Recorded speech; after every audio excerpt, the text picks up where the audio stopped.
Hare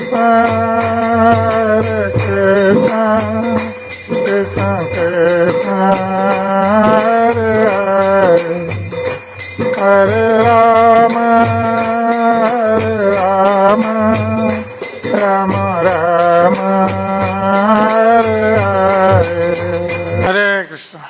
आज यहाँ पर उपस्थित भक्त सज्जन वृंद और मातृवृंद,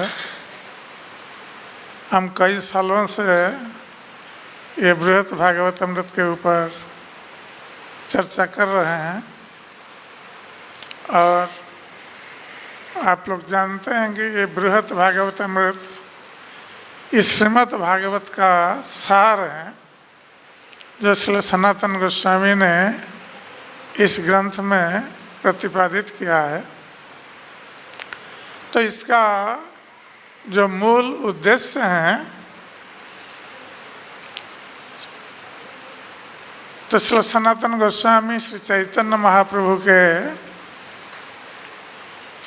जो उनकी जो उक्ति है भगवान श्री कृष्ण के संबंध में कि आराध्य भगवान ब्रजेश तनयम तद्धाम वृंदावनम रम्या काचित उपासना ब्रजवधु वर्गेण या कल्पिता। तो ये भगवान श्री कृष्ण जिस प्रकार आराध्य हैं सभी के, उसी प्रकार उनका धाम वृंदावन भी सभी का आराध्य है। और भगवान श्री कृष्ण की आराधना का जो मार्ग जिस प्रकार ब्रज गोपिकाओं ने निश्चित किया है, वही मार्ग सर्वश्रेष्ठ मार्ग। तो इस श्लोक में हम तीन तत्वों को जान सकते हैं।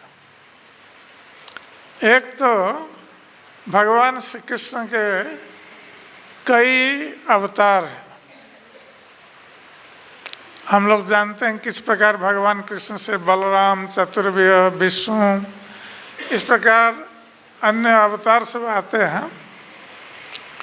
तो सारे अवतारों में कौन से भगवान का कौन सा रूप सर्वश्रेष्ठ है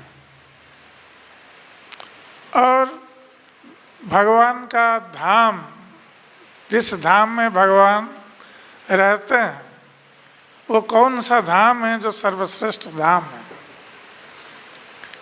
ऐसे तो बहुत सारे धाम हैं भगवान के, अनेक वैकुंठ धाम है, भगवान के जितने अवतार हैं सभी भगवान के एक एक वैकुंठ धाम है। तो इस प्रकार भगवान कृष्ण का भाई अपना निजी धाम है। तो इन धामों में कौन सा धाम सर्वश्रेष्ठ है और भगवान के कौन सा स्वरूप सर्वश्रेष्ठ है और भगवान की आराधना का मार्ग जो है कौन सा मार्ग सर्वश्रेष्ठ है और उस मार्ग में कौन से भक्त सर्वश्रेष्ठ है। तो विशेष रूप से ये तीन ही तत्वों पर ये श्रीमद् बृहत भागवतामृत आधारित है। तो बृहत भागवतामृत के प्रथम खंड में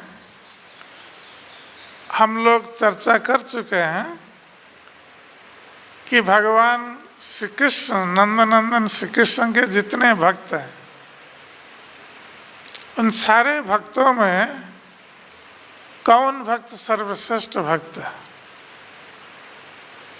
तो नारद मुनि जाते हैं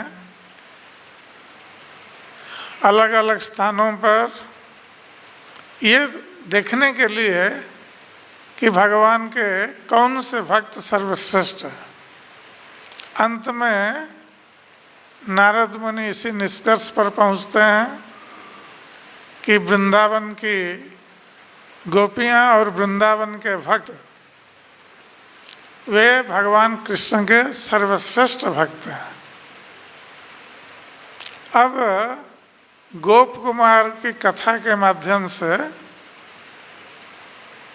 श्री सनातन गोस्वामी ये प्रतिपादन करना चाह रहे हैं कि भगवान के जो जितने धाम हैं उन सारे धामों में कौन सा धाम सर्वश्रेष्ठ धाम है। तो गोप कुमार जो कि गोवर्धन में जिनका जन्म हुआ था इसलिए वो ब्रजवासी है और मदन गोपाल के प्रति पूर्ण रूप से आकृष्ट है। तो भगवान का मदन गोपाल रूप जो वृंदावन के भगवत स्वरूप हैं, नंद नंदन कृष्ण का स्वरूप है, उनके प्रति गोप कुमार आकर्षित है। और भगवान के दर्शन के लिए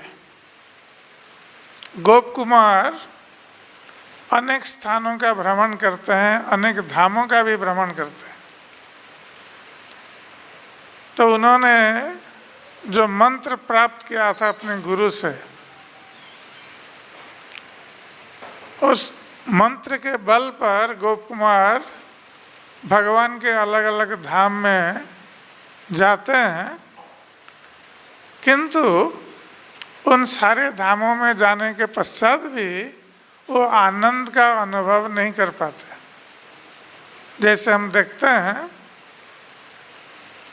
कि गोप कुमार स्वर्गादि लोक ब्रह्मलोक सभी गए हैं, सभी लोक में, अंत में वैकुंठ लोक में भी गए, भगवान विष्णु का दर्शन भी किया, किंतु फिर भी वहाँ पर वो संतुष्ट नहीं हुए। उसके पश्चात वो अयोध्या धाम में भी गए, भगवान रामचंद्र का जो नित्य धाम अयोध्या है, वहाँ भी वो संतुष्ट नहीं हुए। उसके पश्चात अब वह द्वारका धाम में पहुँचे और ये जो द्वारका धाम वो चित जगत का द्वारका धाम है। तो चित जगत के द्वारका धाम में गोप कुमार पहुँचे हैं और वहाँ भी वो संतुष्ट नहीं है। उनके असंतुष्ट होने का एक ही कारण है कि वो जहाँ कहीं भी जाते हैं, जिस किसी धाम में जाते हैं गोप कुमार, वहाँ पर वो अपने आराध्य नंद नंदन श्री कृष्ण मदन गोपाल के रूप में भगवान का दर्शन करना चाहते हैं, जो कि अन्य धामों में संभव नहीं है। भगवान विष्णु कभी नंद नंदन श्री कृष्ण की लीला वैकुंठ धाम में नहीं कर सकते। भगवान रामचंद्र अयोध्या धाम में कृष्ण की लीला नहीं कर सकते। यहाँ तक कि चित जगत का जो द्वारका धाम है, द्वारका धाम में भी भगवान श्री कृष्ण नंद नंदन कृष्ण की लीला नहीं कर सकते। वहाँ द्वारका धाम ऐश्वर्य का धाम है। वहाँ पर जितने द्वारकावासी हैं सभी को ये ज्ञान है कि कृष्ण भगवान है। इसलिए कभी कभी द्वारका में भगवान श्री कृष्ण अपना चतुर्भुज स्वरूप प्रदर्शन करते हैं आवश्यकता के अनुसार, कभी दो भुज स्वरूप और कभी चतुर्भुज स्वरूप। और वहाँ पर भगवान श्री कृष्ण द्वारका वासियों के साथ जो लीला करते हैं तो वो ब्रज लीला से सर्वथा भिन्न है। यद्यपि द्वारका में भगवान श्री कृष्ण अपनी ब्रज लीला के बारे में स्मरण अवश्य करते हैं, किंतु उस स्मरण को भी भगवान श्री कृष्ण गुप्त ही रखते हैं, वो सभी के सामने प्रकाशित नहीं करते, क्योंकि द्वारका वो स्थान नहीं है जहाँ भगवान श्री कृष्ण अपनी ब्रज लीला का प्रदर्शन कर सके। इसलिए गोप कुमार जब गए द्वारका में, उन्होंने भगवान कृष्ण का दर्शन किया और भगवान कृष्ण ने जब गोप कुमार को देखा तो बहुत प्रसन्न हो गए और गोप कुमार के हाथ में जो बंसी थी, गोप कुमार अपनी बंसी साथ में लेकर जाते थे, घूमते थे, उस बंसी को भगवान कृष्ण ने ले लिया है अपने पास और बंसी को हाथ में पकड़कर वो स्मरण करते हैं अपनी ब्रज लीला के बारे में और भाव विह्वल हो जाते हैं सुधर्म सभा में। और जब उद्धव जी देखते हैं कि भगवान श्री कृष्ण अपनी ब्रज लीला का स्मरण करते हुए भाव विह्वल हो रहे हैं, तो उनको उद्धव जी भगवान कृष्ण को स्मरण दिला देते हैं कि ये स्थान ब्रजलीला स्मरण करने का नहीं है, ये सुधर्मा सभा है जहाँ महाराज उग्रसेन बैठे हुए हैं राजसभा में, वसुदेव जी बैठे हुए हैं, अक्रूर जी बैठे हुए हैं। तो भगवान कृष्ण अपने को रोक लेता है, अपनी भाव विह्वल अवस्था को रोक लेते हैं और पूर्व स्थिति में आ जाते हैं। तो इसलिए गोप कुमार वहाँ द्वारका में जाकर वो भी चाहते थे कि कृष्ण को अपने ब्रज वेश में और ब्रज लीला करते हुए देखें, किंतु यह संभव नहीं था द्वारका में। इसलिए मन ही मन गोप कुमार असंतुष्ट थे और इस बात को जानते हुए उद्धव जी गोप कुमार को अपने घर पर ले गए हैं।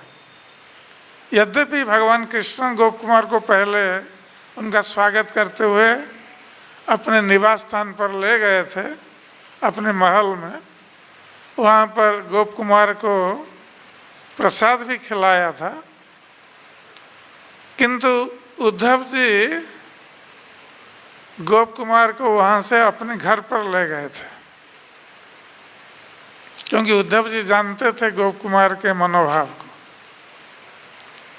तो उद्धव जी के घर पर रहकर गोप कुमार थोड़ा आश्वस्त हुए, क्योंकि भगवान कृष्ण के राजमहल का जो ऐश्वर्य है उसमें वो ब्रजभाव को प्राप्त नहीं हो रहे थे।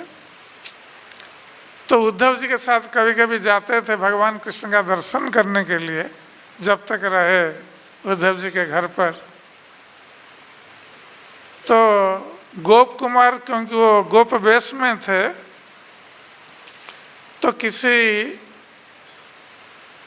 यादव ने गोप कुमार को एक दिन बताया कि आप ये वन्य वेश में हैं यहाँ द्वारका में, क्योंकि गोप वेश वन्य वेश है।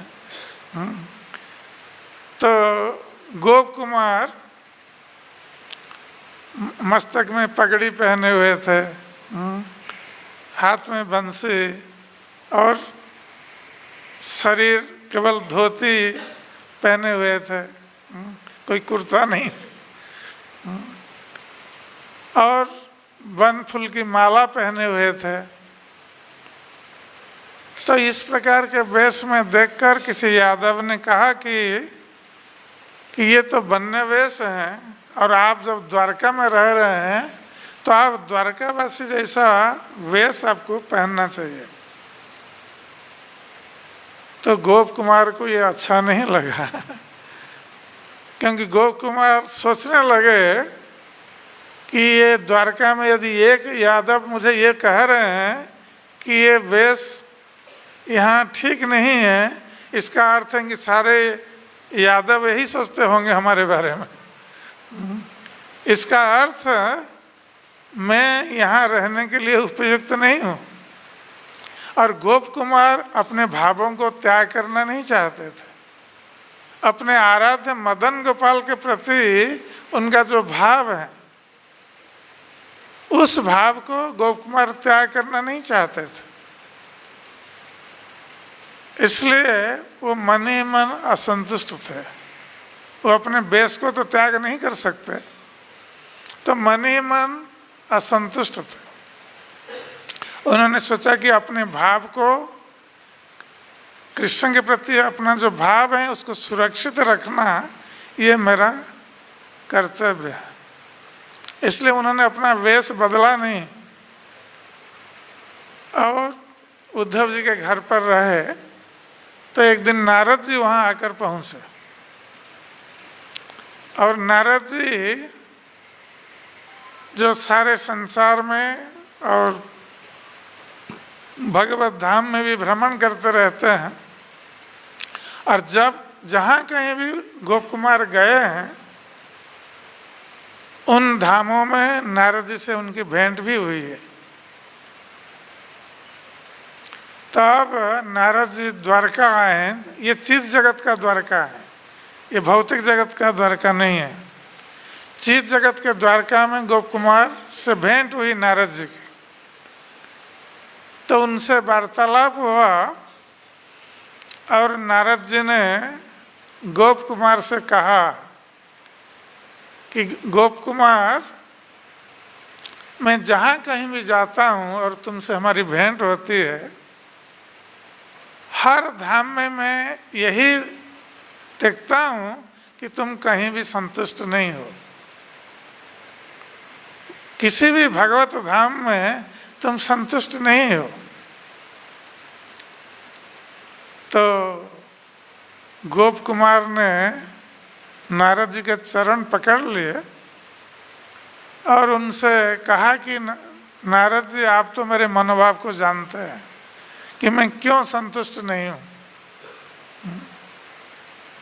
तो नारद जी समझ गए कि ये ब्रज का भक्त है, ब्रजवासी है, और ये केवल अपने मदन गोपाल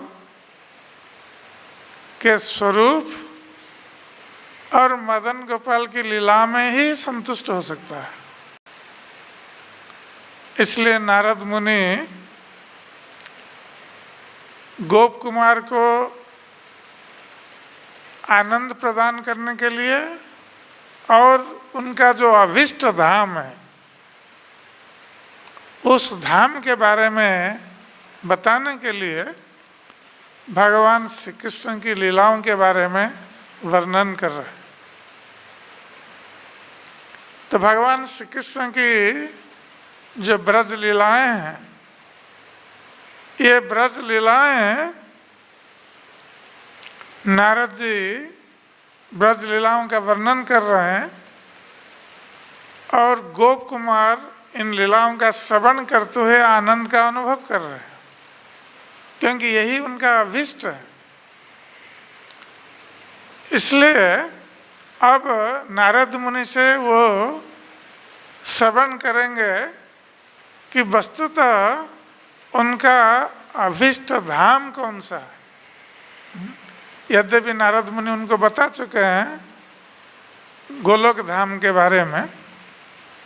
अब पहले नारद मुनि भगवान कृष्ण की ब्रज लीलाओं का वर्णन कर रहे हैं कि भगवान श्री कृष्ण की ये ब्रज लीला किस प्रकार अन्य धामों की लीलाओं से सर्वोत्कृष्ट है। जिस प्रकार भगवान श्री कृष्ण का नंदनंदन स्वरूप परम आकर्षणीय, मनोहर और माधुर्य से पूरित है, उसी प्रकार उनकी लीलाएं भी, वृंदावन में उनकी लीलाएं भी ये सर्वोपरि है, सर्व आकर्षक हैं और माधुर्यमय है।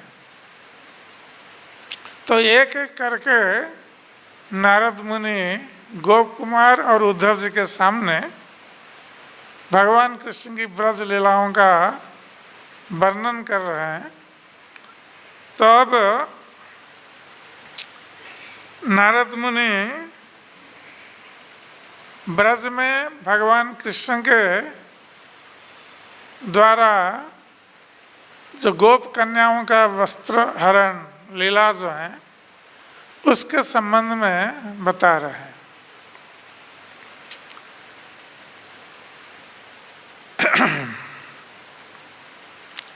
क्वाहो से कन्याम्बर मोषणोत्सव शानीप मूर्धन्यधिरोहणोत्तरा। तो भगवान श्री कृष्ण ब्रज में ये गोप कन्याओं का जो वस्त्र हरण लीला कर रहे थे, तो नारद मुनि उसका वर्णन करते हुए कहते हैं कि भगवान श्री कृष्ण का ये वस्त्र हरण लीला जो है कितना आश्चर्यमय और माधुर्यमय है।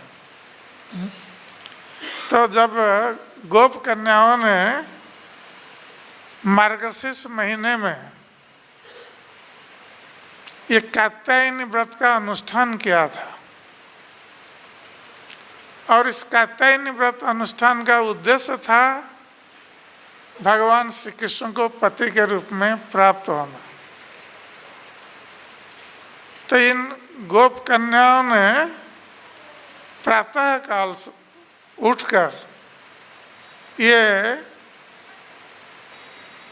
सारे एकत्रित होकर ये लोग गोप कन्या लोग ये जाते थे यमुना में, और यमुना में स्नान करके सूर्योदय से पहले यमुना में स्नान करके ये कात्यायनी देवी की पूजा करते थे यमुना के तट पर। और कात्यायनी देवी जो दुर्गा देवी है, तो उनको उनकी पूजा करते हुए उनको धूप दीप अर्घ्य आदि अर्पित करते थे। उसके बाद उनको वस्त्र श्रृंगार आदि अर्पित करते थे और उनसे यही प्रार्थना करते थे कि नंद गोप सुत देवी, जो नंद गोप हे देवी, नंद गोप सुत कृष्ण पति में कुरुते नमः। तो हम आपके चरणों में प्रणाम करते हैं कि नंद गोप सुत कृष्ण को हमारे पति के रूप में आप प्रदान कीजिए। यही उनकी एकमात्र प्रार्थना थी। और ये 1 महीने तक ये व्रत चल रहा था, मार्गशीर्ष महीने के प्रारंभ से लेकर पूर्णमासी तक। तो पूर्णमासी का दिन वो अंतिम दिन था व्रत का।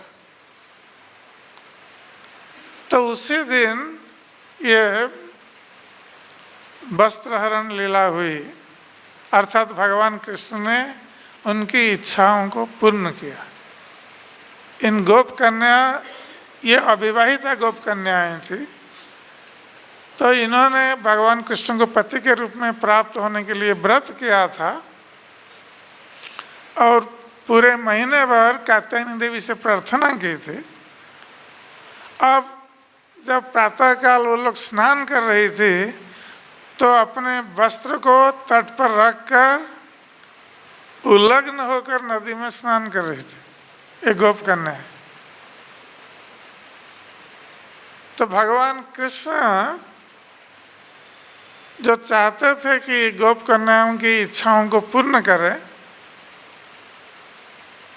क्योंकि उनकी यही प्रार्थना थी, तो भगवान श्री कृष्ण प्रातः काल उस दिन कुछ ग्वाल वालों को साथ लेकर वो चले गए यमुना के तट पर, जहाँ ये गोप कन्याएं पूजा कर रही थी और स्नान कर रही थी यमुना। और भगवान श्री कृष्ण जिन बच्चों को लेकर गए थे, तो वो बहुत छोटे छोटे बच्चे थे। तो उनको लेकर जब पहुंचे, देखा कि गोपियों का वस्त्र रखा है तट पर और गोपियां स्नान में मग्न हैं, तो भगवान कृष्ण ये इन वस्त्रों को लेकर सीधे एक निकट में एक कदम का वृक्ष था, उन वस्त्रों को लेकर कदम के वृक्ष के ऊपर चले गए और वहां पर सारे वस्त्रों को कदम की डाली में लगा दिया। तो कहते हैं स कन्याम्बरमोषणस्व। तो नारद मुनि कहते हैं कि भगवान श्री कृष्ण इन गोप कन्याओं के वस्त्र चोरी का उत्सव पालन कर रहे थे। तो ये गोप कन्याओं का वस्त्र चोरी करके वहाँ कदम के वृक्ष के ऊपर चढ़ गए थे। अतिशीघ्र नर्माणि तानि अंजलि वंदनार्थनम तत्स्वंस नीतान सुखदातृनाचस। तो जब इस प्रकार भगवान कृष्ण उन वस्त्रों को लेकर वो कदम के वृक्ष के ऊपर बैठे हैं और गोपियों को पता नहीं है तो बहुत जोर जोर से हंस रहे हैं। तो भगवान कृष्ण के साथ जो बच्चे गए थे, उनके छोटे छोटे बच्चे कृष्ण क्यों हंस रहे हैं उनको पता नहीं है, वो भी हंस रहे हैं उनके साथ। तो जब भगवान कृष्ण जोर जोर से हंसने लगे ठहाका लगा के, तो गोपियों का ध्यान आकृष्ट हुआ। तब उन्होंने देखा कि उनका वस्त्र नदी के तट पर नहीं है, वो कदम वृक्ष के ऊपर है और वहाँ पर भगवान कृष्ण बैठे हुए हैं कुछ बच्चों को साथ लेकर और हंस रहे हैं। तो गोपियाँ तो आश्चर्यचकित हो गई कि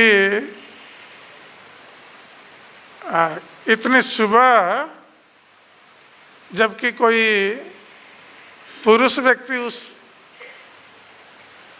भाग में नहीं जाते हैं जहाँ स्त्रियां स्नान करती हैं, तो भगवान कृष्ण वहाँ आकर और उनके वस्त्रों को भी उठा लिया है। तो ये लोग बहुत लज्जित हो गए और एक दूसरे को देखने लगी। तो भगवान कृष्ण ने कहा उनको कि तुम लोग ये जो वस्त्र यहाँ तट पर रखकर स्नान कर रही थी, यदि तुम लोग यहाँ मेरे पास एक एक करके आओगी तब मैं इस वस्त्र को दूंगा। तो गोपियाँ क्योंकि उलग्न होकर स्नान कर रही थी तो इसलिए वो आ नहीं सकती थी। तो भगवान कृष्ण के साथ उनका वार्तालाप हुआ। पहले तो उन लोगों ने अनुनय विनय किया देने के लिए और बाद में उनको डराया भी कि हम राजा के पास अभियोग करेंगे, किंतु कृष्ण किसी बात को सुनने वाले नहीं थे। तो जो भी हो, तो भगवान कृष्ण ने कहा कि तुम लोग एक एक करके आओ और अंजलिबद्ध होकर आना, हाथ जोड़कर। हाथ जोड़कर, क्योंकि तुम लोगों ने एक पाप कर्म किया है कि तुम लोगों को नदी में उलग्न होकर स्नान नहीं करना चाहिए था और तुम लोग उलग्न होकर स्नान कर रही हो, इसलिए तुम्हारा पाप हुआ है। और इस पाप से मुक्त होने के लिए एक ही उपाय है कि तुम लोग हाथ जोड़कर मस्तक पर हाथ रखकर तुम प्रणाम करो, तब जाकर इस पाप से तुम मुक्त हो सकती हो। क्योंकि अपनी गलती, अपनी भूल को स्वीकार करते हुए तुम्हें प्रणाम करना है जल देवता को। तो गोपियाँ कृष्ण की बातों पर विश्वास नहीं कर रही थी, इसलिए कृष्ण ने कहा कि नहीं, मैं मजाक नहीं कर रहा हूँ, तुम लोग मेरी बात को मानो, मैं तुम्हें दे दूंगा वस्त्र, किंतु तुम्हें ऐसा करके आना पड़ेगा, अंजलिबद्ध होकर सर पर, मस्तक पर हाथ रखकर, तुम पाप से मुक्त होगी। तो अंत में गोपियों को आना पड़ा।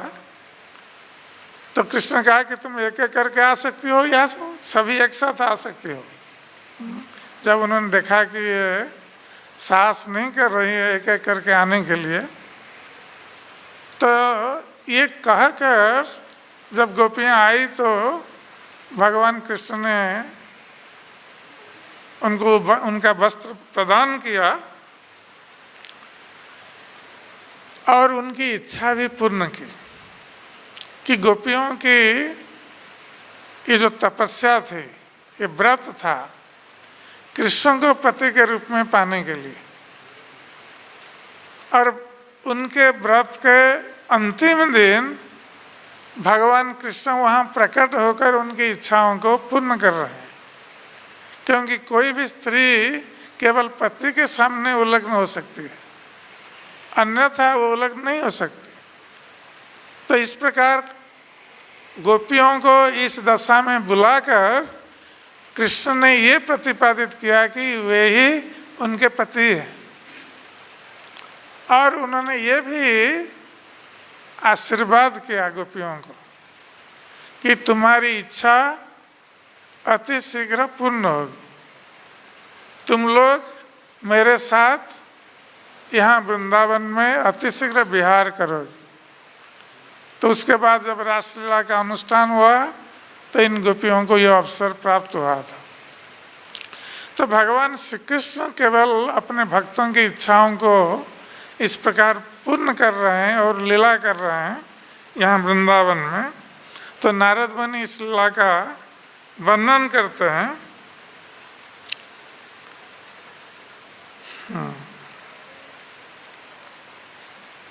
पुनः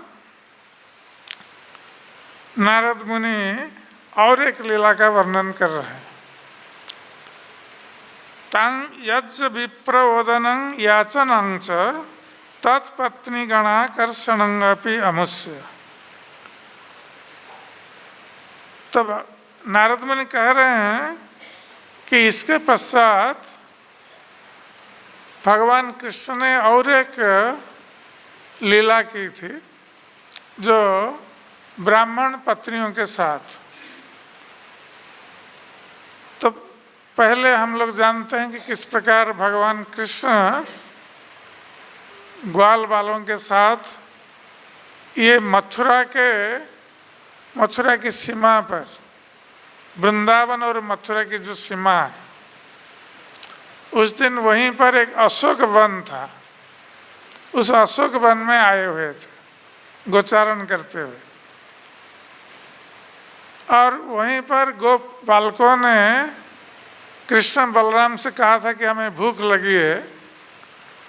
तो कृष्ण ने गोप बालकों को भेजा था इस यज्ञ स्थल पर जहाँ मथुरा के ब्राह्मण गण यज्ञ कर रहे थे।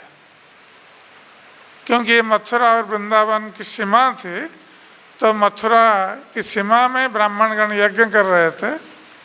तो वो स्थान अभी भी है, हम देख सकते हैं। तो जहाँ यज्ञ पत्नी यहाँ आई थी, तो भगवान कृष्ण ने जब ग्वाल वालों को भेजा और कहा कि ब्राह्मणों से, ब्राह्मण लोग यज्ञ कर रहे हैं, उनसे कुछ अन्न मांग कर लाना। और ये ग्वाल बाल जब गए तो ब्राह्मणगण, क्योंकि ये कृष्ण के भक्त नहीं थे ब्राह्मणगण, इसलिए उन लोगों ने कोई ध्यान ही नहीं दिया।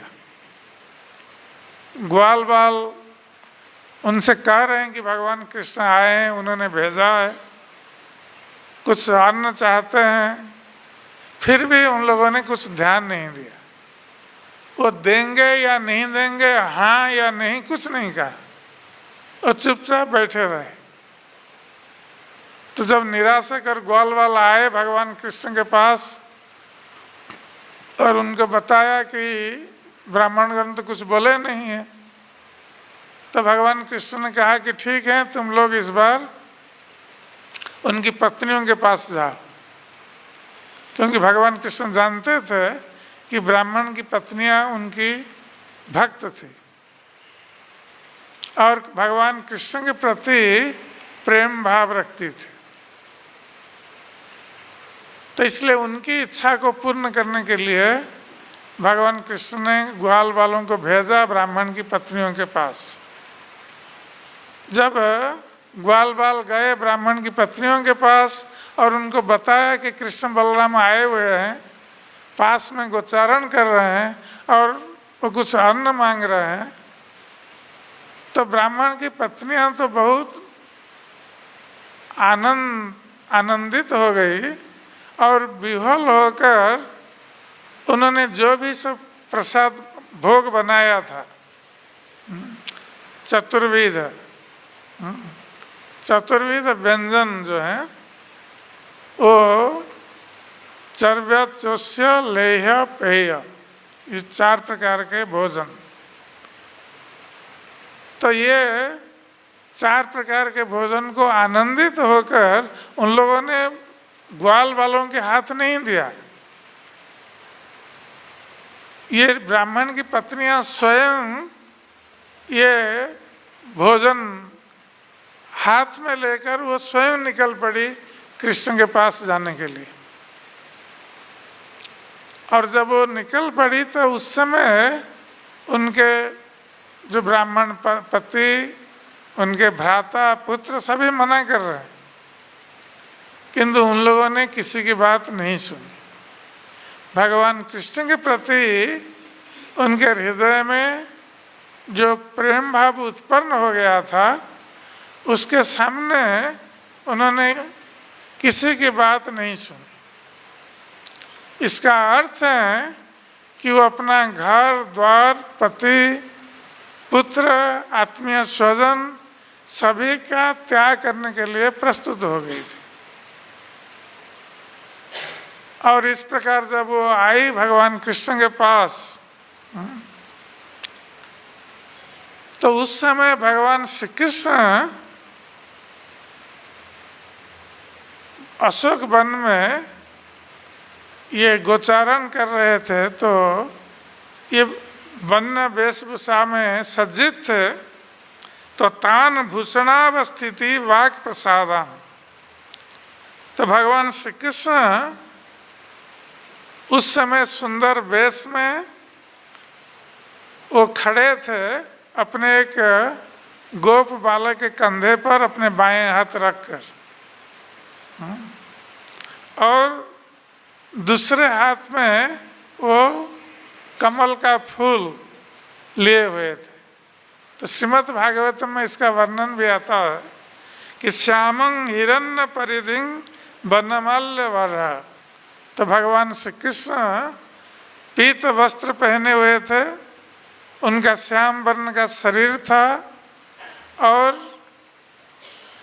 वनमाला पहने हुए थे, मस्तक में मोर पुच्छ धारण किए हुए थे, धातु प्रबाल नटवेश अनुव्रतांश, और विभिन्न तरह तरह के रंगीन धातु द्रव्य जो पहाड़ पर्वतों में मिलते हैं, तरह तरह के धातु, तो उसको घिस करके अलग अलग रंग के वो सब शरीर में सब चित्र विचित्र करते थे रंग। इस प्रकार बहुत सुंदर दिखते थे। तो इस प्रकार नटवेश, ऐसा लगता था कि जैसे भगवान श्री कृष्ण एक नर्तक के रूप में सज्जित हुए। तो उस समय विन्यस्त हस्तं इतरेण धुनान अब्जम कर्णोत्पल अलक कपोलो मुखाब्ज हासम। तो भगवान श्री कृष्ण अपने दो कानों में उत्पल उसको कर्णफूल के रूप में लगाए हुए हैं और उनका जो केश राशि है उनके कपोल पर पड़ी हुई, उनके सुंदर मुखमंडल पर उनके जो अलका जिसको बोलते हैं केश राशि घुंघराले बाल वो उनके कपोलों पर गालों पर पड़े हुए हैं। तो इस प्रकार भगवान श्री कृष्ण इन ब्राह्मण की पत्नियों को देखकर स्मित हास्य कर रहे हैं और ब्राह्मण की पत्नियां दूर से भगवान के इस रूप का दर्शन कर रही। तो इस प्रकार भगवान कृष्ण ने ब्राह्मण पत्नियों को अपना सुंदर रूप दर्शन कराकर उनको उनके प्रेम में विह्वल करा दिया। ऐसे तो वो कृष्ण के प्रेम में विह्वल थी, अब अपने प्रिय कृष्ण को जब सामने देख रही हैं तो वो सारी ब्राह्मण पत्नियां वो बाह्य ज्ञान शून्य हो गई और चित्रवत वो खड़ी रह गई, जैसे कोई हिल ना होकर एकटक कृष्ण के रूप को देख रही है और जैसे उनके शरीर में बाह्य ज्ञान नहीं है। तो ये लोग क्या कर रही हैं, भगवान कृष्ण के सुंदर रूप का दर्शन करते हुए अपनी आँखों के माध्यम से भगवान कृष्ण को लेकर अपने हृदय में वो उनका आलिंगन कर रही है। तो इस प्रकार भगवान श्री कृष्ण ने यज्ञ पत्नियों पर कृपा की और जो अन्न खाद्य अन्न लेकर आए थे उनका भोजन करके उनको आनंद प्रदान किया यज्ञ पत्नियों को। और यज्ञ पत्नियां इतना विमोहित हो गई थी भगवान कृष्ण के रूप का दर्शन करके कि वो तो और कृष्ण को त्याग करके अपने घर पर लौटकर जाने के लिए इच्छा नहीं कर रही थी, किंतु भगवान कृष्ण ने उनको आदेश दिया कि तुम लोग अपने घर पर लौट जाओ और तुम लोग यदि ये सोचती हो कि तुम्हारे पति तुम्हें ग्रहण नहीं करेंगे किंतु ये तुम्हारे प्रति ईर्ष्यान्वित नहीं होंगे, तुम्हारे पति या तुम्हारे जो आत्मीय स्वजन भ्राता पुत्र आदि ये भी तुम्हारे प्रति ईर्ष्या भाव का पोषण नहीं करेंगे। और तुम लोगों ने जो कार्य किया है इस कार्य को यहाँ तक कि देवता लोग भी सहमति प्रदान करेंगे इस कार्य के लिए, इसलिए तुम लोगों ने कुछ गलत नहीं किया है, इसलिए तुम लोग चिंता मत करो, अपने घर पर लौट जाओ। और वास्तविक भक्ति है कि तुम लोग अपने मन में मेरा ही सदा सर्वदा स्मरण करो। तो हमारे पास रहने से उससे ये अधिक अच्छा है कि सदा सर्वदा 24 घंटे तुम मेरे इस रूप का स्मरण करो, मेरी इस लीला का स्मरण करो, इस प्रकार सदा सर्वदा तुम मेरे साथ ही रहो।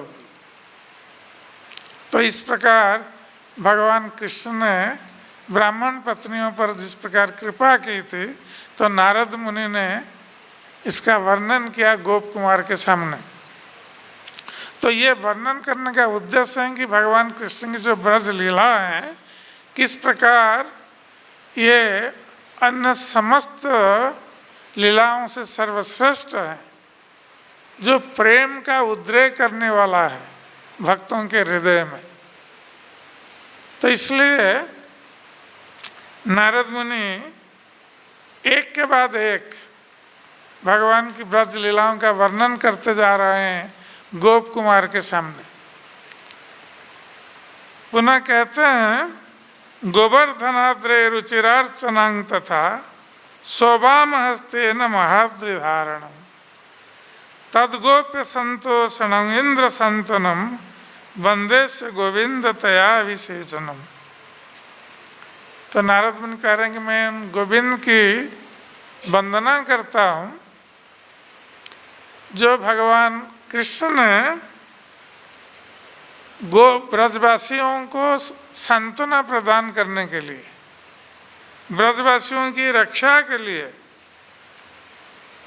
जिन्होंने अपने वाम हस्त में गोवर्धन पर्वत धारण किया था।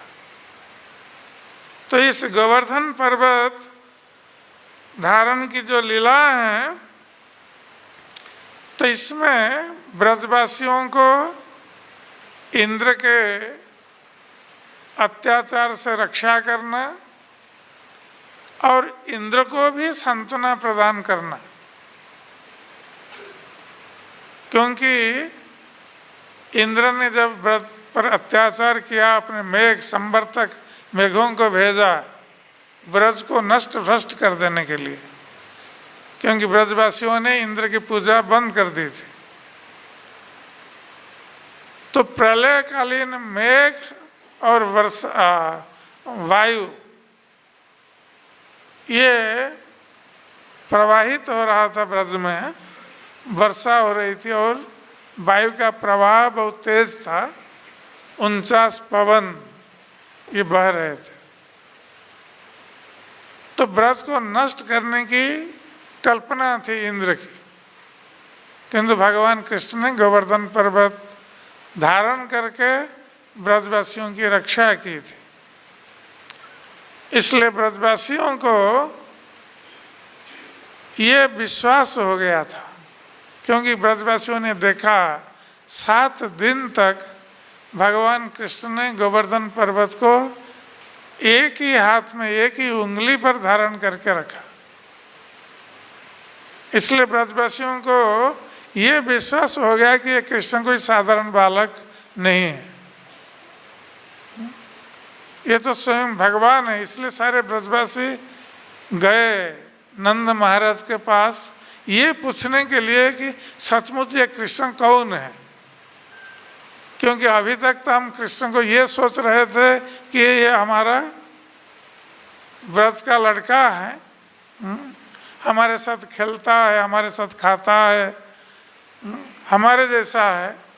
किंतु हम लोगों ने अपनी आंखों से देखा कि 7 दिन तक इतने विशाल का है गोवर्धन पर्वत को अपने वाम हस्त से उन्होंने धारण कर रखा, क्योंकि अभी तक भगवान कृष्ण ने जो भी असुरों का वध किया है तो ब्रजवासी लोग वो सुनते आए हैं गोप बालकों से, उन लोगों ने देखा नहीं था। किंतु ये गोवर्धन धारण लीला में सारे ब्रजवासियों ने अपनी आंखों से देखा कि किस प्रकार कृष्ण स्वयं गोवर्धन पर्वत को धारण किए हुए हैं। तो इसलिए वो आश्चर्यचकित होकर नंद महाराज से उन लोगों ने पूछा कि ये कृष्ण कौन है। तो नंद महाराज ने उस समय बताया था, जिस प्रकार गर्ग मुनि ने कहा था कि ये कृष्ण नारायण सम है। नंद महाराज ने ये नहीं कहा कि कृष्ण नारायण है, क्योंकि गर्ग मुनि ने भी कहा नहीं था। तो उन्होंने कहा कि ये नारायण सम, ये नारायण के समान कार्य करेगा। तो ब्रजवासी शांत हो गए थे इस सुनकर। तो इसलिए नारद मुनि कह रहे हैं, तो ये गोवर्धन धारण लीला में भगवान कृष्ण ने जब गोवर्धन पर्वत धारण किया और इंद्र ने देखा कि वो जो चाह रहे थे ब्रज को नष्ट भ्रष्ट कर देने के लिए, तो ब्रज का कुछ नहीं हुआ। वृक्ष से एक पत्ता भी गिरा नहीं, और इतनी वर्षा हुई, प्रलयकालीन वर्षा मूसलाधार में, किंतु कहीं एक बूंद पानी भी नहीं दिख रहा था ब्रज में। तो इंद्र आश्चर्यचकित हो गया कि ये कैसे हुआ। तो अंत में जब इंद्र गए ब्रह्मा जी के पास, ब्रह्मा जी ने बताया कि तुम्हें पता नहीं कि ये भगवान है। तो इंद्र आए सुरभि, ब्रह्मा जी के कहने पर सुरभि गाय को लेकर भगवान कृष्ण की शरण ग्रहण करने के लिए, और कृष्ण का अभिषेक भी किया गोविंद कुंड पर, और गोविंद का नाम प्रदान किया था इंद्र ने, जो गौओं के इंद्र है। तो नारद मुनि कह रहे हैं, वंदे अस्य गोविंद तयाभिषेचनम। तो ऐसे जो गोविंद हैं, मैं उनकी वंदना कर रहा हूँ। ब्रजस वैकुंठ पदानुदर्शनम।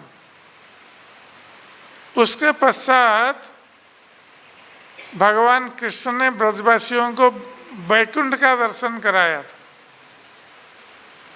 क्योंकि लोकाच नंदा नयनं प्रचेतस। तो जब नंद महाराज एकादशी का व्रत कर रहे थे, तो द्वादशी के दिन प्रातः काल नंद महाराज, अभी तक रात ही था, सुबह सुबह अंधकार था, तो नंद महाराज यमुना में चले गए थे स्नान करने के लिए द्वादशी के दिन। और वरुण का कोई अनुचर उसने पकड़ लिया था नंद महाराज को, वो वरुण के पास ले गया था। तो जब नंद महाराज के साथ जो गोप आए हुए थे, तो उन्होंने नंद महाराज जल से लौटकर नहीं आए स्नान करने के बाद, तो उन लोगों ने शोर मचाया, जोर जोर से चिल्लाया। तो जब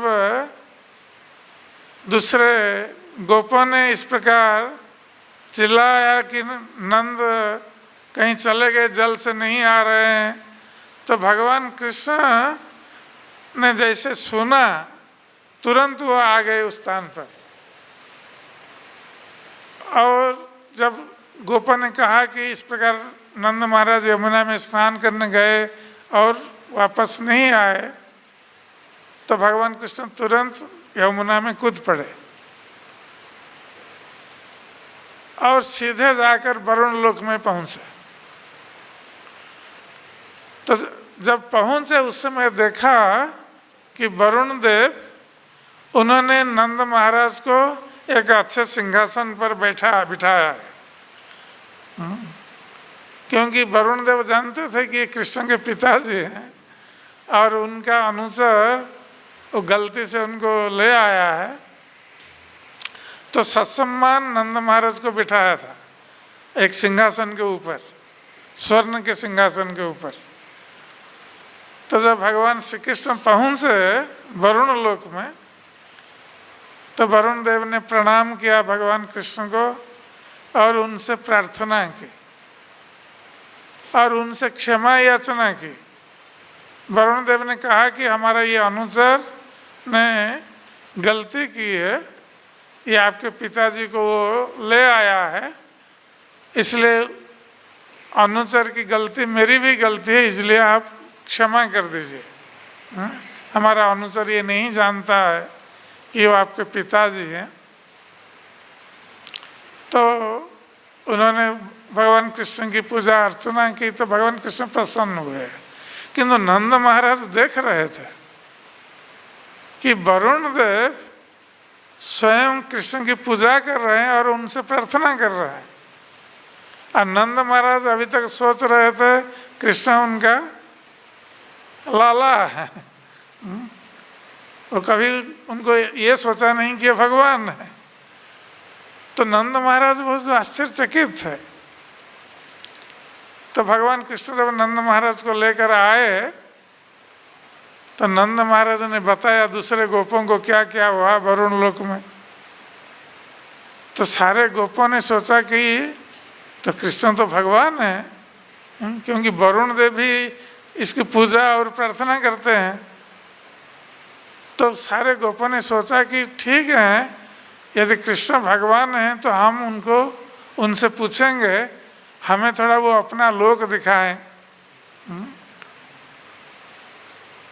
तो जब गोपों ने अनुरोध किया भगवान कृष्ण से, तो भगवान कृष्ण ने सारे गोपों को ब्रह्मरथ ले गए यमुना में।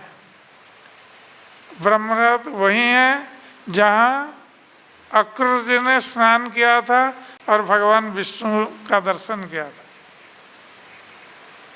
तो भगवान कृष्ण ने सारे ब्रजवासियों को कहा वहाँ डुबकी लगाने के लिए, और वहीं पर उन्होंने वैकुंठ लोक का दर्शन कराया। तो ये ब्रजवासी लोग देख रहे हैं कि वही कृष्ण वहाँ बैठे हैं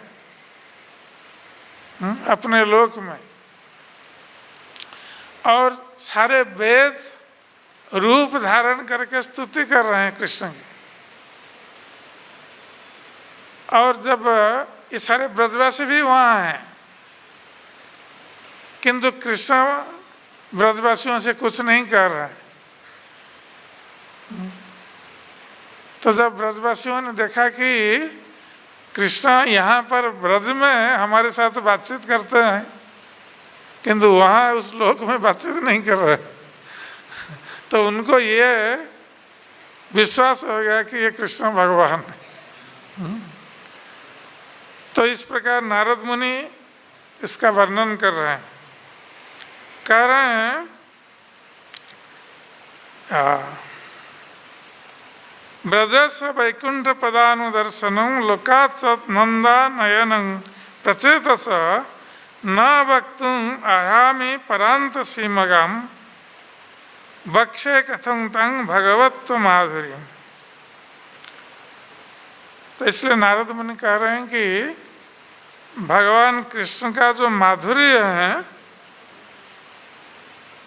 उसकी सीमा जो है,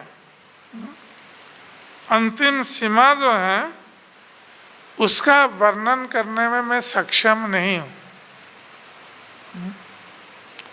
नारद मुनि अपनी अक्षमता प्रकट कर रहे हैं कि भगवान के माधुर्य की अंतिम सीमा तक वर्णन करने के लिए मैं सक्षम नहीं हूँ। वाच्य किमेशं ब्रजचेष्टितानां यः सर्वतः श्रेष्ठ भरो विचारे तदक्षराणां श्रवणं प्रवेशात् उदेति प्रेम भर प्रकृत्या।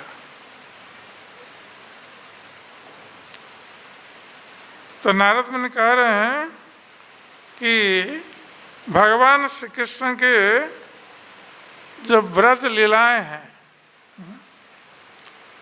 ये इन ब्रज लीला यदि हम ध्यान पूर्वक इस पर विचार करें तो भगवान श्री कृष्ण की ये ब्रज लीला ये हर तरह से श्रेष्ठता से भरा है। भगवान की अन्य कोई भी लीला ब्रज लीला से श्रेष्ठ नहीं हो सकती, ये श्रेष्ठता से भरी हुई है। तो इसलिए भगवान का जो माधुर्य है, भगवान कृष्ण का जो माधुर्य है और उनकी लीला की जो श्रेष्ठता है, तो इसका वर्णन करने के लिए मैं सक्षम नहीं हूँ, मैं वर्णन नहीं कर सकता। तो भगवान कृष्ण की ये श्रेष्ठ लीला है, ब्रज लीला। तो जब इस ब्रज लीला का वर्णन कोई करता है, उसका एक भी अक्षर किसी के श्रवण में प्रवेश करता है, इसका अर्थ है कि ब्रज लीलाओं का श्रवण मात्र से, भगवान कृष्ण की ब्रज लीलाओं के श्रवण मात्र से उदेत ही प्रेम भर प्रकृत्या, कि हृदय में स्वाभाविक रूप से प्रेम की, कृष्ण प्रेम की बाढ़ छा जाती है। अर्थात हृदय कृष्ण प्रेम की बाढ़ में प्लावित हो जाता है। हृदय में प्रेम उत्पन्न होता है। तो हृदय में प्रेम उत्पन्न करने के लिए भगवान कृष्ण की इन ब्रज लीलाओं का बार बार श्रवण करना आवश्यक है। यद्यपि हम जानते हैं इन ब्रज लीलाओं को, किंतु बार बार इसका श्रवण और मनन ये बहुत आवश्यक है कि बार बार श्रवण और मनन करने से ही हृदय शुद्ध होता है और हृदय में प्रेम की बाढ़ सी आ जाती है, कृष्ण प्रेम का उद्रेक हो जाता है। तो नारद मुनि कहते हैं, न श्री मुखे न उपनिषद मुखे कृतम यद वेद वाक्य अपरे बचो मृत। तो भगवान श्री कृष्ण के मुख से ये वेद उपनिषद की जो वाणी है वो निकली है। अर्थात भगवान कृष्ण ने ब्रह्मा जी को जो प्रथम उपदेश प्रदान किया था, जो वेद और उपनिषद के रूप में वर्णित है, तो ये यद्यपि भगवान के वचनामृत है, जो वेद और उपनिषद की जो वाणी है ये भगवान के मुख से निकली है ये वाणी। इसलिए भगवान के वचनामृत, क्योंकि भगवान के वचन से जो अमृत ये इसमें मिला हुआ है इन वाणियों में। तत्तस्य बिंबाधर अजोग मात्रतः, किंतु इन वचनामृत से और एक अमृत जो अधिक सर्वश्रेष्ठ है, नारद मुनि कह रहे हैं, कहते हैं कि तत् बिंबाधर जोग मात्रतः सा दारवी मोहन वंशिका अकरत। तो भगवान श्री कृष्ण की जो मोहन वंशी है, जिस वंशी वादन के द्वारा भगवान श्री कृष्ण सारे त्रिलोक को मोहित करते हैं, केवल ब्रजवासियों को नहीं, सारे त्रिलोक के प्राणियों को मोहित करते हैं। और क्यों कहते हैं कि ये जो बंसी है ये किससे बना है? ये लकड़ी से बना है, बांस से बना। किंतु बांस से बनी लकड़ी, किंतु ये जब भगवान कृष्ण के ओष्ठ का स्पर्श प्राप्त करती है तो भगवान के अधर से जो अमृत निस्सरित होता है, तो ये जब ये बंसी यद्यपि दारू है अर्थात लकड़ी है, किंतु भगवान कृष्ण के अधर अमृत के स्पर्श से इससे जो ध्वनि निकलती है ये ध्वनि अमृत की ध्वनि बन जाती है। तो इसलिए बंसी की ध्वनि ये बहुत अमृतमय ध्वनि है, और जो कोई भी इस ध्वनि का श्रवण करता है तो उसका हृदय कृष्ण प्रेम में भर जाता है। तो नारद मुनि इसलिए कहते हैं कि यद्यपि बंसी एक छोटी सी लकड़ी है, किंतु ये वेद वाणी से भी अधिक प्रभावशाली है। कोई वेद का उच्चारण करे, उपनिषद का उच्चारण करे, उससे जो आनंद प्राप्त होता है, किंतु जब कोई इस बंसी की ध्वनि श्रवण करता है जो भगवान के अधरामृत से मिश्रित है, तो उसका हृदय कृष्ण प्रेम में पूरित हो जाता है।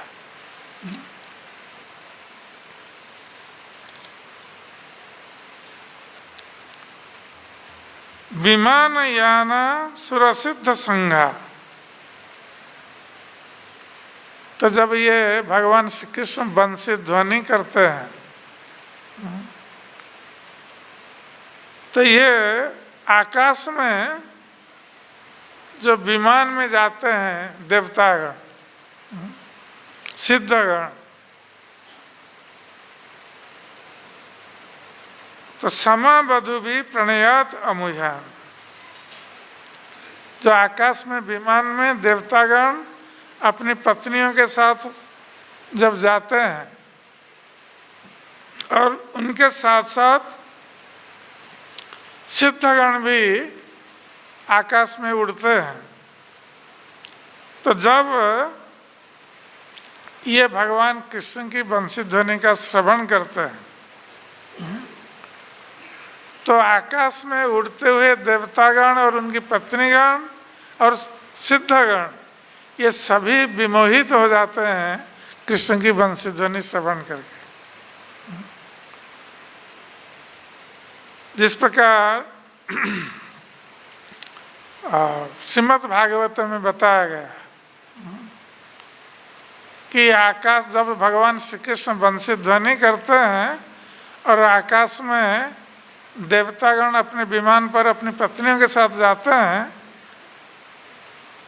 तो देवताओं की पत्नीगण कृष्ण की बंसी ध्वनि सुनकर इतनी विमोहित हो जाती है कि वो विमान से गिर पड़ती है, तो अपने आसन से नीचे गिर पड़ती है। और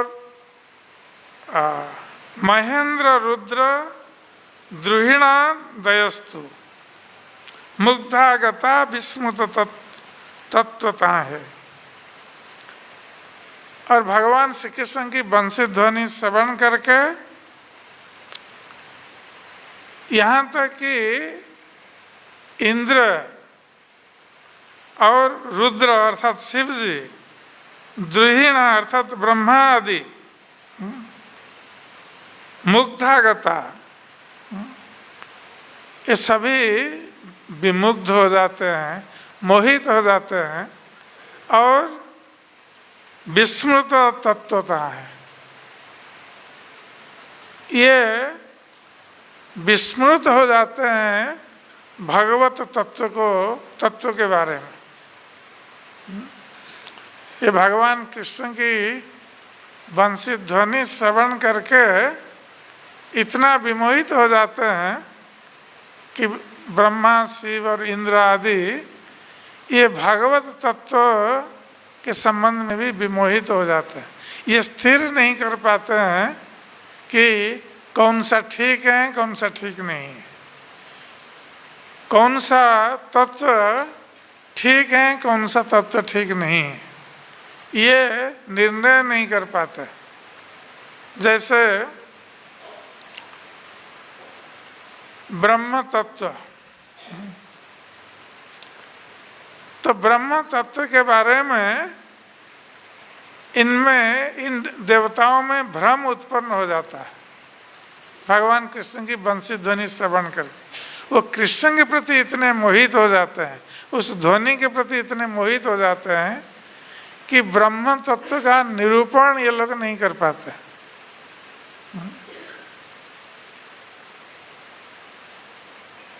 स्वयं कृष्ण परम ब्रह्म है या और कोई कारण वो लोग सोचते हैं कि जो ब्रह्म है वो आनंदमय है। तो ये ब्रह्मानंद से भी ये जो बंसी ध्वनि का आनंद ये और कई गुना अधिक आनंद है। इसलिए ये द्वंद्व में पड़ जाता है कि ब्रह्मानंद श्रेष्ठ है या बंसी ध्वनि का आनंद श्रेष्ठ है। तो ये ब्रह्मा, शिव और इंद्र आदि ये निर्धारण नहीं कर पाते।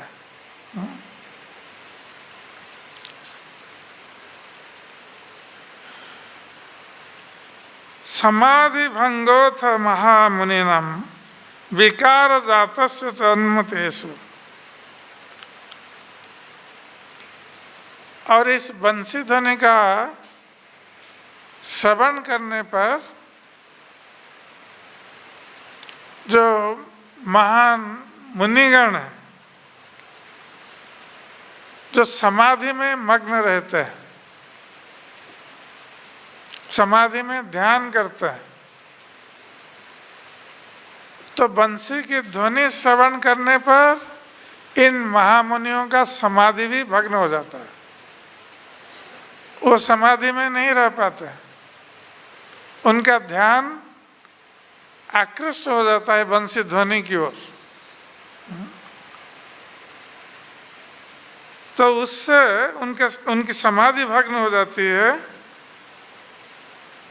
और विकार जातस्य जन्मतेषु। और उनके हृदय में जब उनकी समाधि भग्न हो जाती है तो उनको व्यस्त होना चाहिए, उनकी समाधि भग्न हो गई, किंतु उसके विपरीत ये लोग एक दिव्य आनंद का अनुभव करते हैं।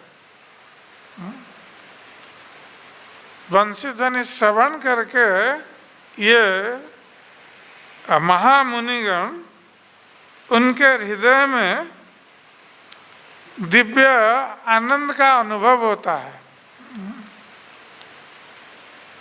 तत्काल चक्र भ्रमणानुवर्ती। और इस बंसी ध्वनि का प्रभाव और क्या पड़ता है कि आकाश में सूर्य चंद्र आदि चलनशील हैं। जिस प्रकार हम देखते हैं कि सूर्य उदित होते हैं, अस्त होते हैं, उसी प्रकार चंद्र उदित होते हैं, अस्त होते हैं।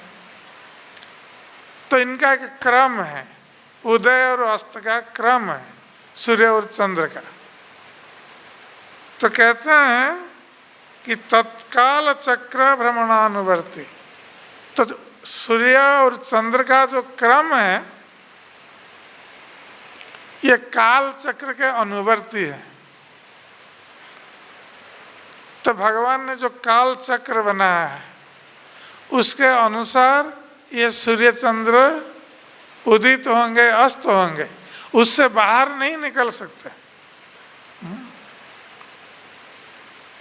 काल चक्र से बाहर नहीं निकल सकते।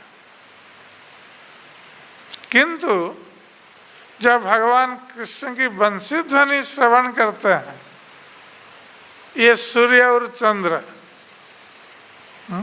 तो उस समय क्या होता है? कहते हैं चंद्रादि नित्यासु गते निरोध। तो सूर्य और चंद्र जो क्षिप्र गति से, द्रुत गति से चलते हैं,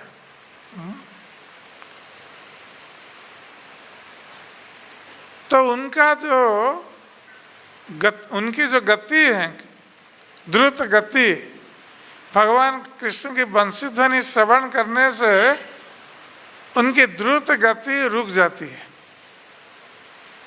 सूर्य और चंद्र की द्रुत गति रुक जाती है, अर्थात सूर्य और चंद्र गतिशील न होकर वो रुक जाते हैं, रह जाते हैं। ये भगवान कृष्ण की बंसी ध्वनि का प्रभाव है।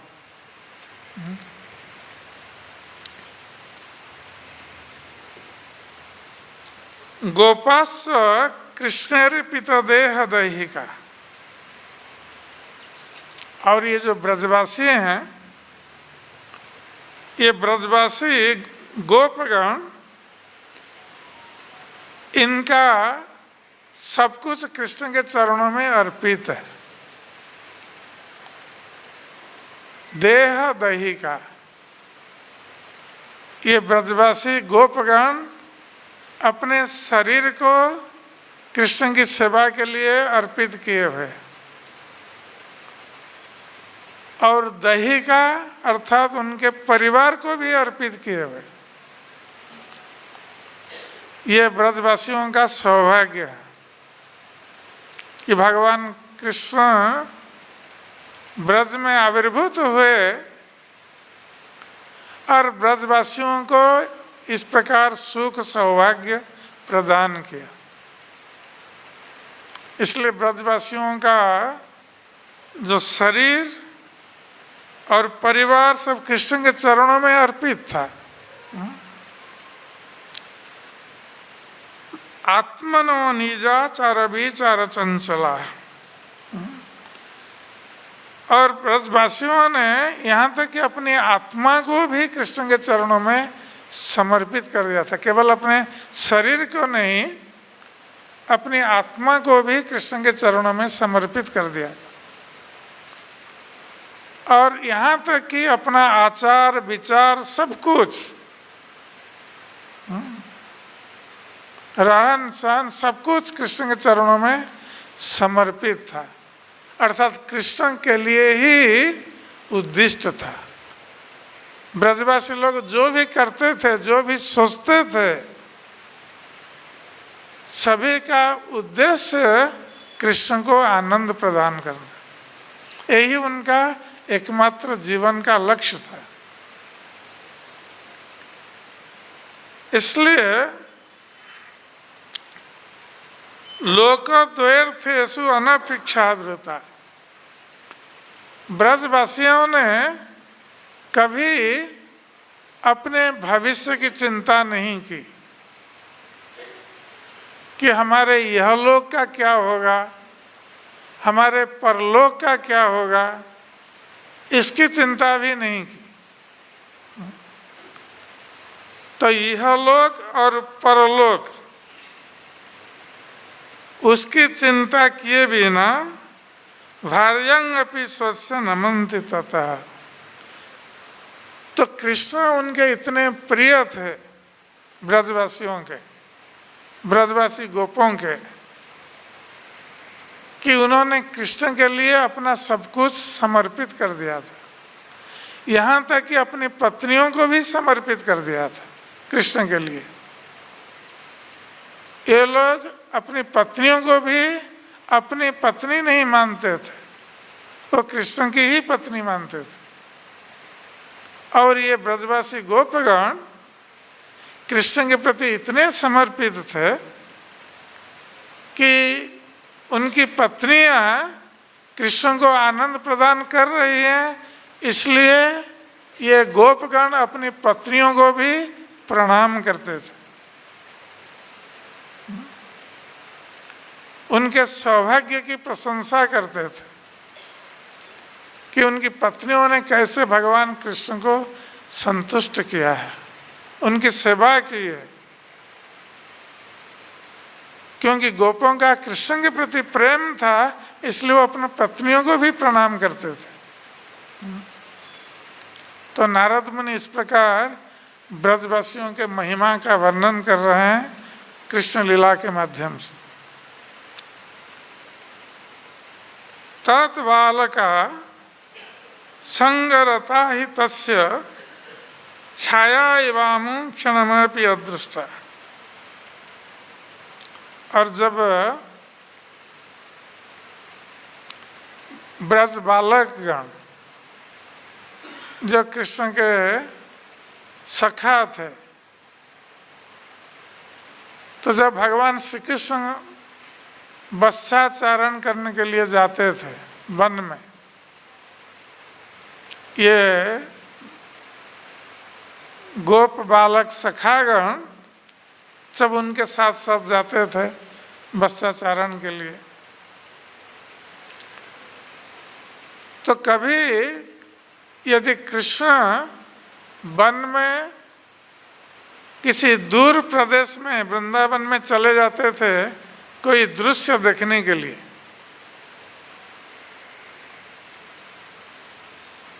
तो भगवान कृष्ण का ये एक उद्देश्य भी था। जो बस्साचारण के लिए जाते थे तो वन की शोभा देखने के लिए,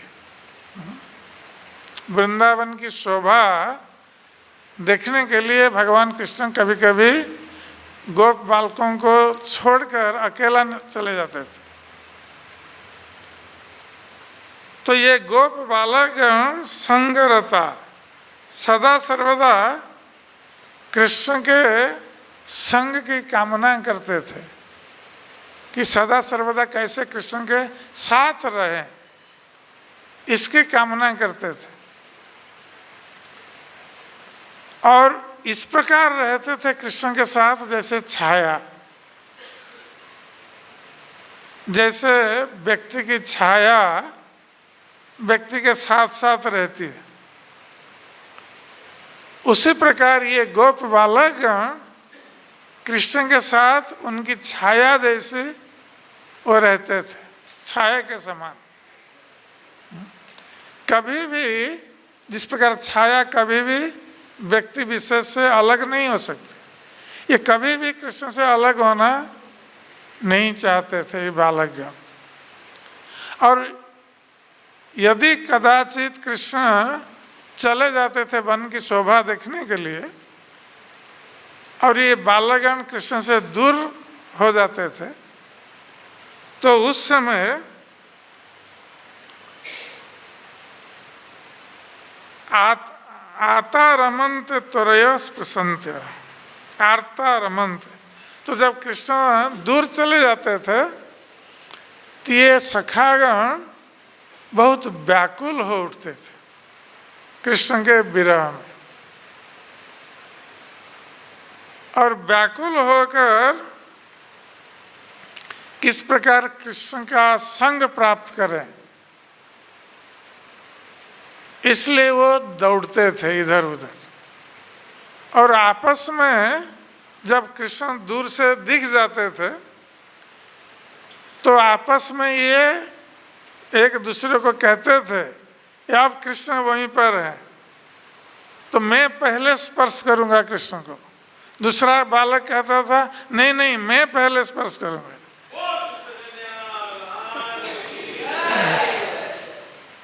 तो इस प्रकार उनमें प्रतियोगिता होती थी गोप बालकों में, कौन कृष्ण को पहले स्पर्श करेगा, कौन छुएगा।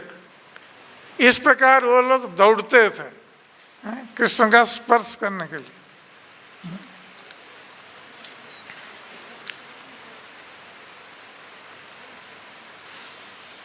तो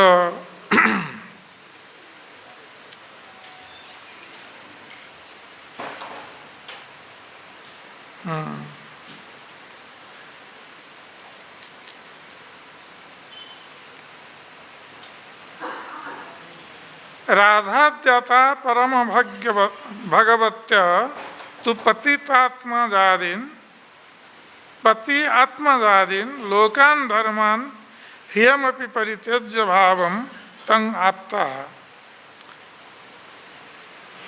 अब नारद मुनि गोपियों के बारे में बता रहे हैं कि राधाद्यता परम भगवत्य, जो श्रीमती राधा रानी आदि जो परम भाग्यशालिनी गोपियां हैं उनके बारे में नारद मुनि कह रहे हैं। तो उन लोगों ने अपना सब कुछ त्याग दिया कृष्ण के लिए, उन लोगों ने अपना सब कुछ त्याग दिया, अपने पति, अपने पुत्र, अपना इहलोक और परलोक, अपना धर्म, पतिव्रता धर्म, अपनी लज्जा ह्रियंगपि, और यहाँ तक कि अपना आत्मीय स्वजन, इन सभी को इन गोपियों ने कृष्ण के लिए त्याग दिया था।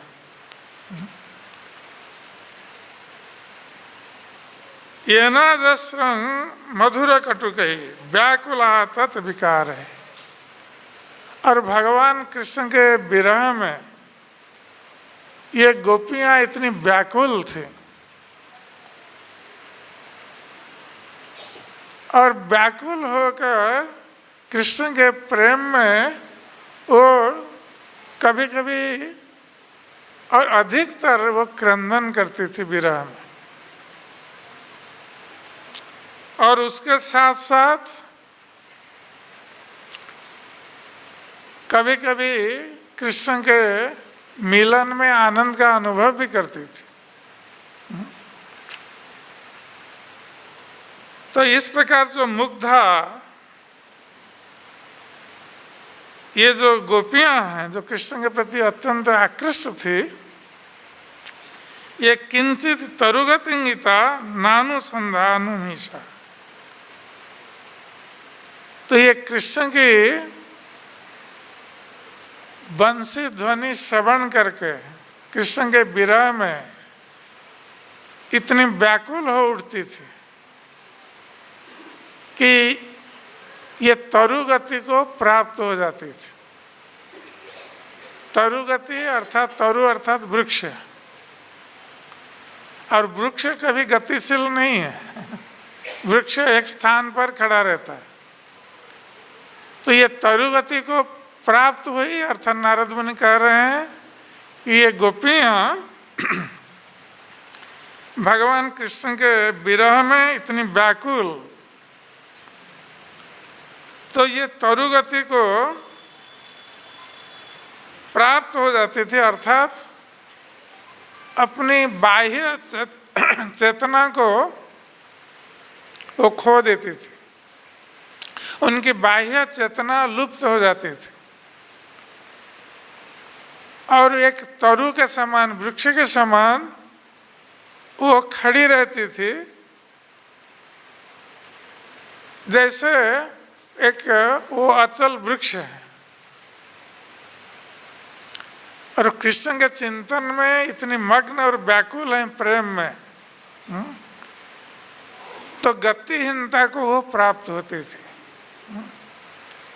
गतिशील होने के स्थान पर। तो इस प्रकार नारद मुनि कह रहे हैं कि इन गोपियों के भावों को मेरे लिए समझ पाना ये संभव नहीं है। किस प्रकार गोपियां प्रतिक्षण भगवान कृष्ण के प्रेम में विह्वल होकर बाह्य चेतना को लुप्त कर देती थी और कृष्ण के विरह में कभी व्याकुल होती थी, क्रंदन करती थी। इस प्रकार इस क्रंदन में भी वो दिव्य आनंद को प्राप्त होती थी। कृष्ण के विरह में कृष्ण का स्मरण करते हुए भी वो आनंद को भी प्राप्त होती थी। यद्यपि बाह्य रूप से वो दुख है, विरह का दुख, किंतु अंतर में आनंद है, क्योंकि कृष्ण का स्मरण हो रहा है, कृष्ण के प्रति प्रेम प्रवाह वृद्धि प्राप्त हो रहा है। इसलिए अंतर में आनंद और बाहर ये विरह का भाव है, क्रंदन, विरह का क्रंदन। इस प्रकार के भाव को ये गोपियां व्यक्त करती थी। तो नारद मुनि कहते हैं कि इसका वर्णन कर पाना मेरे लिए संभव नहीं है। तो ठीक है, आज हम यहीं समाप्त करते हैं, विश्राम देते हैं। हम कल पुनः आगे बढ़ेंगे। ये नारद मुनि बहुत विस्तार पूर्वक भगवान कृष्ण की इन ब्रज लीलाओं का वर्णन कर रहे हैं। गोप कुमार को इस ब्रज लीला के प्रति और ब्रज भूमि के प्रति आकृष्ट करने के लिए, और जो सर्वोत्तम धाम गोलोक वृंदावन उसको प्राप्त करने की विधि सिखाने के लिए। हरे Krishna.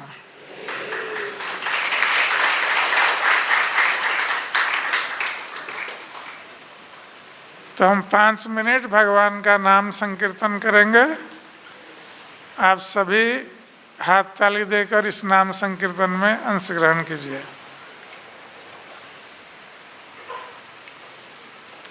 Hare Krishna, Krishna Krishna, Hare Hare, Hare Rama, Rama Rama, Hare Hare.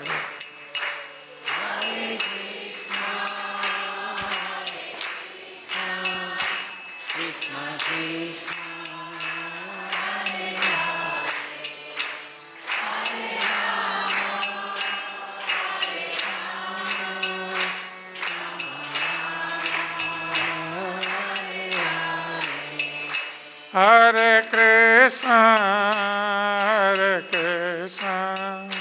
Krishna Krishna, Hare Hare, Hare Rama, Rama Rama, Hare Hare.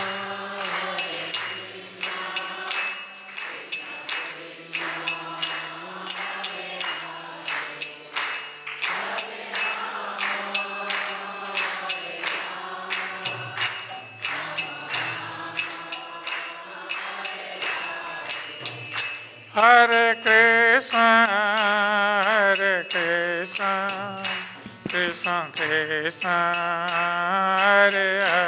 Hare Hare, Hare Rama, Rama Rama, Hare Hare. Hare Krishna, Krishna Krishna, Hare Hare, Hare Rama,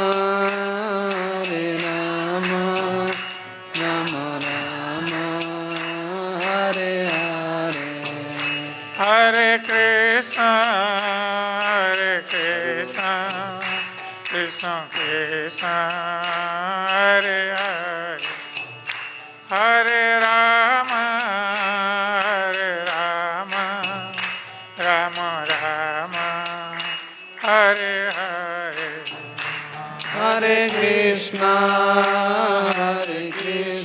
Krishna Krishna, Hare Hare, Hare Rama,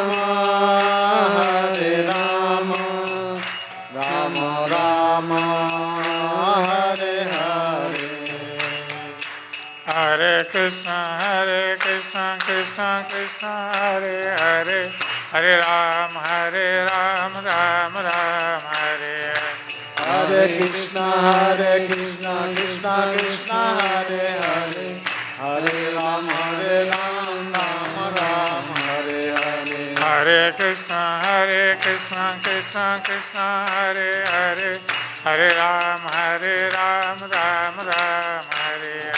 Hare Krishna, Krishna Krishna, Hare Hare, Hare Rama, Rama Rama, Hare Hare. Hare Krishna, Krishna Krishna, Hare Hare, Hare Rama, Rama Rama, Hare Hare. Hare Krishna, Krishna Krishna, Hare Hare, Hare Rama, Rama Rama, Hare Hare. Hare Krishna, Krishna Krishna, Hare Hare, Hare Rama, Rama Rama, Hare Hare.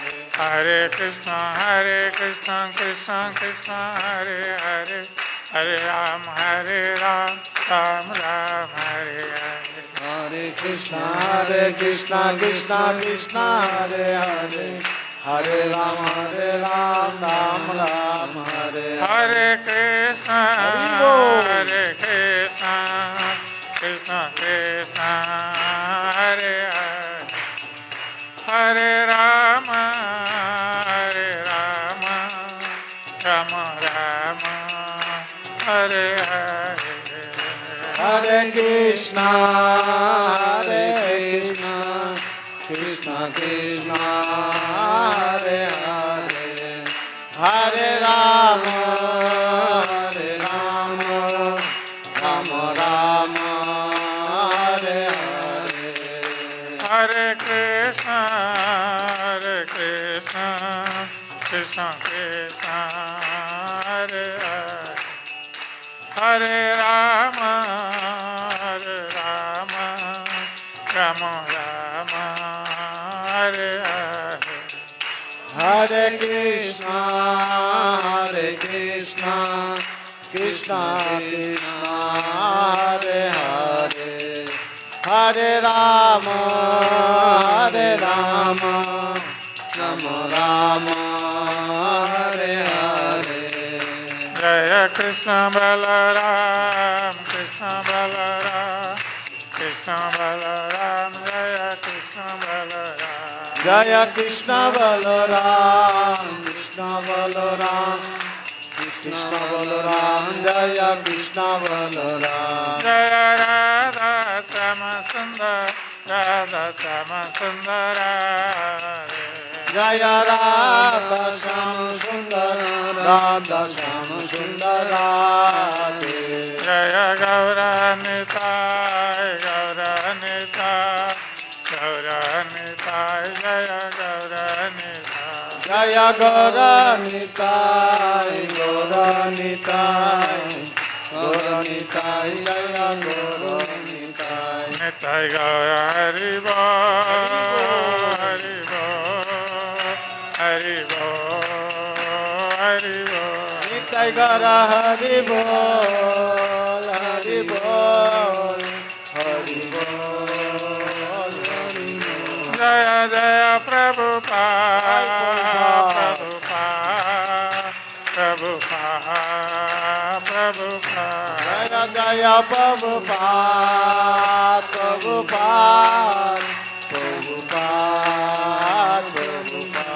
जय जय Prabhupada Prabhupada Prabhupada Prabhupada Jaya Jaya Prabhupada, Prabhupada, Prabhupada, Prabhupada. जय श्री श्री गौर निताय की जय जय श्री श्री कृष्ण बलराम की जय जय श्री श्री राधा श्याम सुंदर ललिता विशाखा देवी की जय Jai, जय श्री प्रभुपाद जी महाराज जय। की जय जय समवेत भक्त वृंद की जय Jai. निताय गौर प्रेमानंद हरि हरि बोल